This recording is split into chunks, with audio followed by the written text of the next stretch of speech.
I decided I was prettier as a woman. Oh, hi, Kage. He's going to kill me in a moment.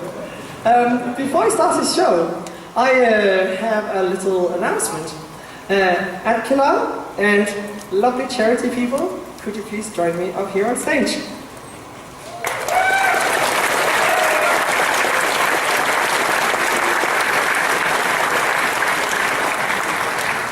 So I believe at Killer, you have something that you want to say, and you should really stay in the light. Everybody, gather around now. Let's plug up Kage. Nobody wants to see him. Yeah. So here we go. I like the new Spice Girls here. All right, microphone is yours. Thank you. As you might have noticed, our fursuit preliminaries had the donation run game again, and the fursuiters ran around for about 3 hours connecting for charity. And yeah, it's a bit sad to say that we did not break last year's record. Yeah, but at least we did rather well. Sorry, can you hold this for a second?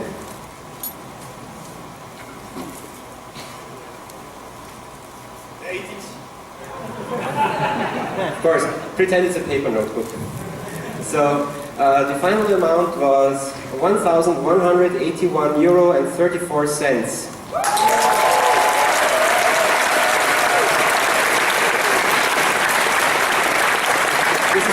This applause is for all the fursuiters that ran out and donated, collected for charity. And of course, they also donated. There were also $2 US, 1 2-point coin, several Swiss coins, and 2 spoons.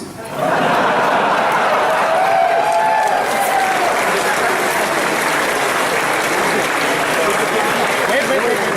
One more. 2 euros. Officially? Here you go. Thank you. More than half of it is small change. I think the charity people want to say some words of thanks. I think. Otternosen? The lady or the boy that put the spoons in it, can we have the nice knives and the forks as well?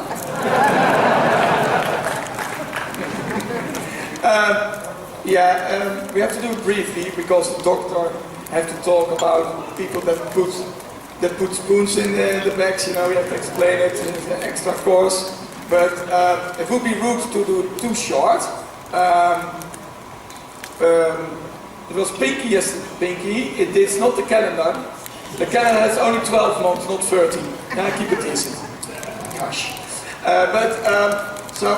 We don't want to do it too short, but neither do it too long because you are buying so much things at our stand. It's unbelievable. However, there's 18% of you are girls. I don't know, I can't see what they do in these fur costumes. But that means 45 girls are over here. We still have these t-shirts in small. Too many, ladies. The green ones. So ladies, feel free to come over. I'm a former banker, so I misused this opportunity to promote our t-shirts.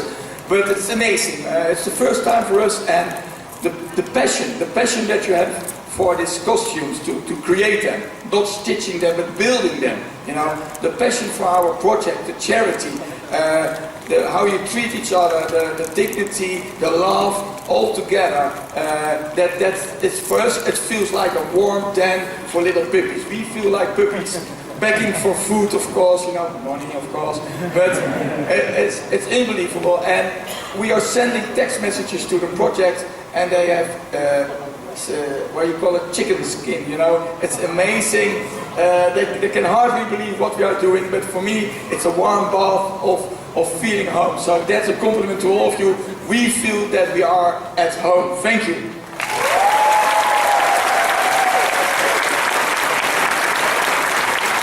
Very rude, very rude.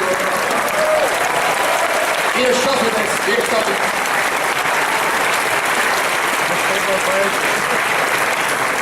I just have one thing more to say. No. Okay. Of course, everybody is invited to join as an audience for the actual Fursuit game show tomorrow. And with this, I'm handing over the microphone to Uncle Kage with, oh no, not yet.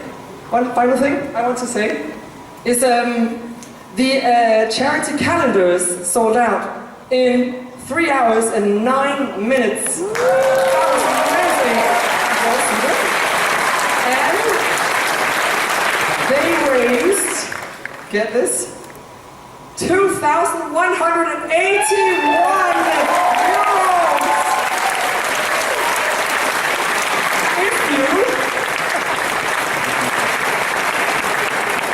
If you still want to get one, there is one left to get. It is signed by all the people in the calendar, and it is in the live auction, also hosted by Kage.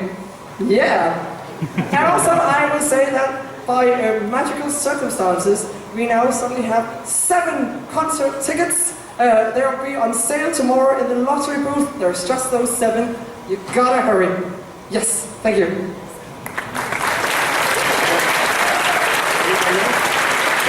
Then I hand over the microphone to our dearest Uncle Kage. Thank you for enduring us over here, and always remember, there is no spoon.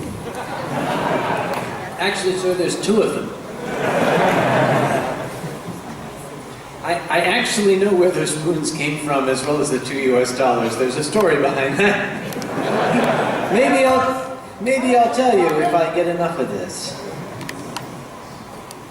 Boy, look at all those people. Oh, listen to that beautiful sound. Could that possibly be the dulcet tones of Mr. Fox Amore joining me on this stage? I believe it is.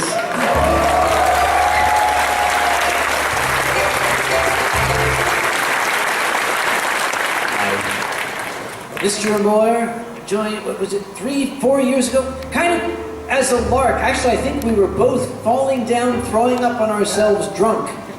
And I think we said, let's have you play piano and tell stories to people.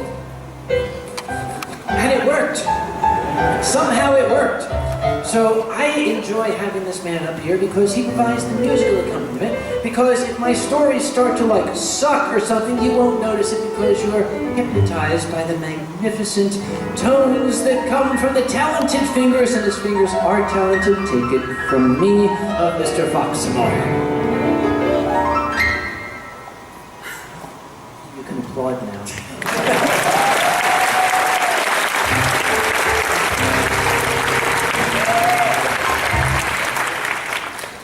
I cannot see anybody out there. All I can see is the sea of light, which is fine. I see ears. Yeah, I can see the ears too. Let us hear some sort of sound. Please, not a howl. Don't do that. If anybody has never seen either myself or Mr. Amore perform before, is anybody out there who this is your first time? Yes. There's a few first-timers out there. In case you're not sure why you're here, some friend said, oh, you have to go to this thing. Basically, thank you. I'm Uncle Kage, I don't know why, but I'm from America, as if you couldn't tell, and Mr. Amore is from Scotland, as if you couldn't tell. Thank you. He picked up the cue, I love it. Basically what happens is they call me, the French call me a raconteur, which is stupid because I'm not a raccoon. But what I do is I get up here and I basically make noise with my face, and I put the liquid contents of this glass into that same face, and I continue doing that until I throw up on myself and fall down these stairs, and Mr. Amore plays music.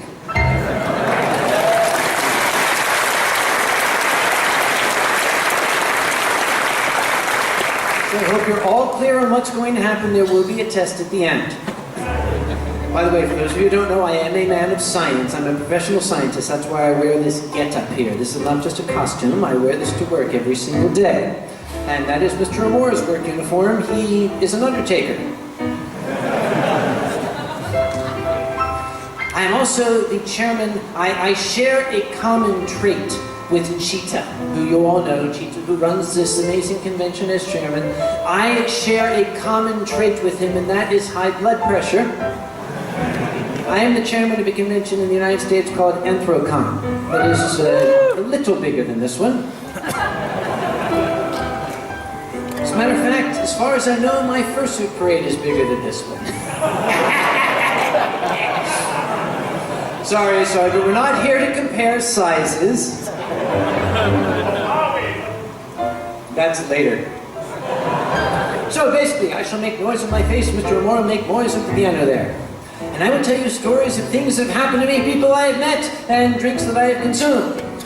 And since I mentioned that, we're kind of going to start with that. The thing is, if I repeat a story I told last year, I deeply apologize and I beg the indulgence of the audience because I don't actually remember the stories I told last year. It's all a blur because I was having so much fun. But I am indeed the chairman of Anthrocon, and we have several hotels in the city of Pittsburgh, as the Jew would say, in Pennsylvania, in the United States. And as the chairman, my job is to rent a big truck and ship all of the stuff up from my home state of North Carolina, which is where the stupid people are, up to Pennsylvania, which is where the furries are. Okay, there's some Americans out there, they got that, I could tell. It is a long trip, it takes about 9 hours, and usually when I get there, I am exhausted, and all I want to do is go to the bar. Our flagship hotel, within the past couple of years, had a change. You know, the winds of change blew across the hotel. There was a magnificent 5-star restaurant known as the Original Fish Market Restaurant. They had a wine list that was 18 pages long. And I could simply go down the wine list, and when I arrived, all the staff knew, I would say, I would like any of these 30, just bring one of them. Let's see, surprise me. The Original Fish Market Restaurant is no longer there. This 5-star Michelin-rated restaurant has been replaced with a restaurant called Bill's Burgers. It's a nice restaurant, but Bill's Burgers has a wine paragraph. And I arrived, this was their first year, they had just opened. And I went in there with my logistics crew. I call them the stuff crew because they move the stuff, you see.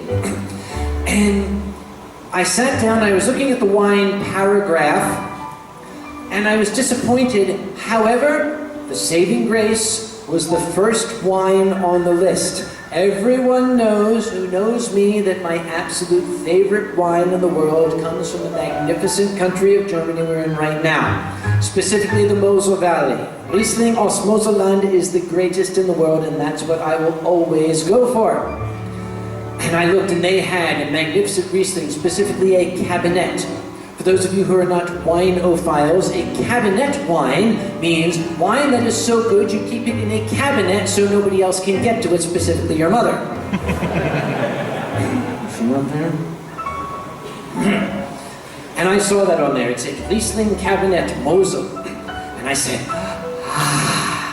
how lovely. And the waiter came over, and all the guys saw that I was happy. After 9 hours, I get my Moselland Riesling. And I said, hello, I would like this one here, the Riesling from Germany. Give me this one right here. And he said, oh, we're out of that. We won't have any till next week. Everyone at the table just reached up and grabbed the silverware and dragged it back away from me. And I looked up at the man and said, do you know who I am? And he said, why? Did you forget? I'll have to give him that one. So, okay, I'm a comic. I'm a funny man. So the next day, when we had the pre-convention meeting at the hotel, now my pre-convention meeting is not just the hotel. It's 8 hotels, a convention center, the city of Pittsburgh, the mayor's office, the tourism bureau. It's a very big meeting. And we sat down at the huge table, and I sat down at the front, and I wanted to make a joke. And I sat down and I said, ladies and gentlemen, I will have you know that when I arrived last night, there was no Riesling in the bar. And everyone at the table said, "Oh!" And they turned and looked at the beverage manager of the hotel who did this.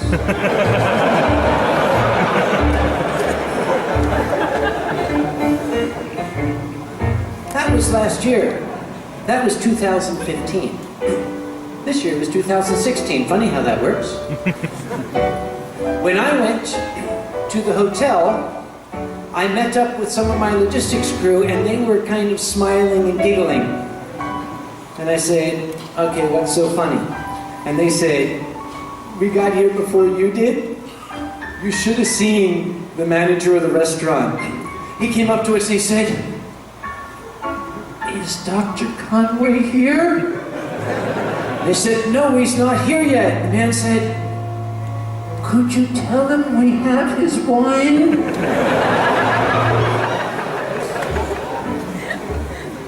It's good to be me sometimes. As I said, however, it is my job to rent a truck and to, lorry, as the British people say, yes, and to put all the stuff into it. Now, when you rent a truck, you go to a truck rental place or a lorry rental place, and you say, "Give me a truck," and you take off. It's supposed to be easy. I had done this before. I went to the same rental place. I called them and said, "I want a panel truck for cargo." And they said, "Sure," and I arrived on the given day. This was also 2015. I arrived, and I went inside and said, "I am here for the Anthrocon cargo truck." And they said, "It's right outside, sir." I said, "Thank you," and I went outside.